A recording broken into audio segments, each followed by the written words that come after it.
ក្នុងវីដេអូនេះយើងនឹងមកកណនាតម្លៃរឿង28ដោយមិនប្រើម៉ាស៊ីនគិតលេខដែលវាជាលំហាត់រៀននៅថ្នាក់ទី8អញ្ចឹងមុននឹងអាចកណនាតម្លៃរឿង28មកយើងត្រូវស្គាល់ពីការ៉េប្រកបនៃមួយចំនួនសិនដូចបានសរសេរត្រួសខាងស្ដាំនេះ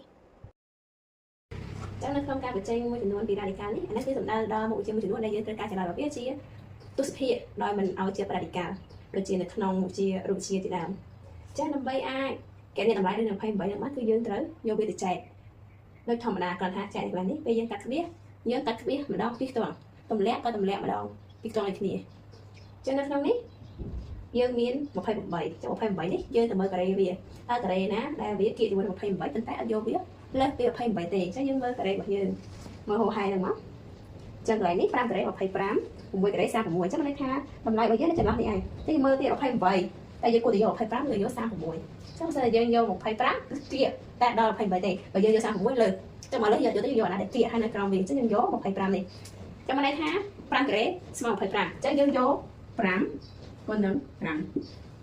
5គុណនឹង5ចឹងបាន25យើងយកវាមកជំនួសនេះយើងដកវាធម្មតាចឹង8ដក5នៅសល់3 2ដក2សល់0ចឹងមកន័យថា5នេះគឺជាចម្លែករបស់យើងយកម្នាក់ខាងលើមកចានៅសល់3ចឹងសំណល់នៅសល់3យើងត្រូវការ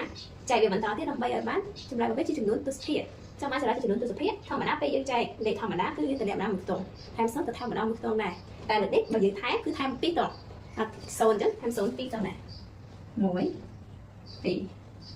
មិនឲ្យចាប់ដើមធ្វើបន្តទៀតចឹងខាងក្រោមនេះយើងយកវាបូកបញ្ចូលគ្នាចឹង5 បូក 5បានដល់យើងបន្ថែមវាមួយខ្ទង់ថែមអានេះមួយខ្ទង់ទៀតចឹង300កន្លែងនេះក្បាលវា10ចឹងកន្លែងលេខក្រោយយើងគួរតែថែមប្រមាណដើម្បីឲ្យគុណចូលគ្នាទៅឲ្យបានប្រហែល300ចាំវាថែមមួយទាំងអស់គ្នាថែម2ទាំងអស់គ្នា3ទាំងអស់គ្នាកន្លែងនេះសាកល្បងថែមថាដាក់លេខ2ចឹងយើងដាក់2ព្រោះបើសិនយើងដាក់លេខ1វា101គុណនឹង1វាបានតែ101ចឹងយើងដាក់2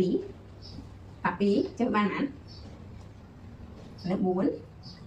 0 2 204ចាំបាន204ចាំយើងសាកល្បងដាក់3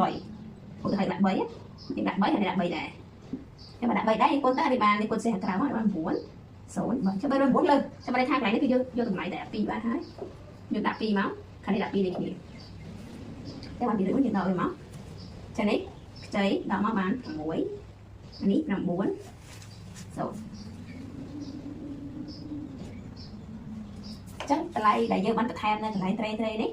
យើងយកវាមកដាក់ខាងលើវាគឺជាចម្លើយចឹងមិនได้ថាយើងតម្លាក់មក0 2ខ្ទង់នេះវាថែម0 2ខ្ទង់ហ្នឹងបើថាពេលយើងថែមវាទៅកាត់គ្នាហ្នឹងដូចគ្នាកាត់គ្នាដូចគ្នាចឹងមកយើងថែម2ខ្ញុំបានន័យថាចម្លើយវានេះ2តើទៀតយើងចង់បានថាចម្លើយវា2ខ្ទង់ចឹងយើងទៅថែម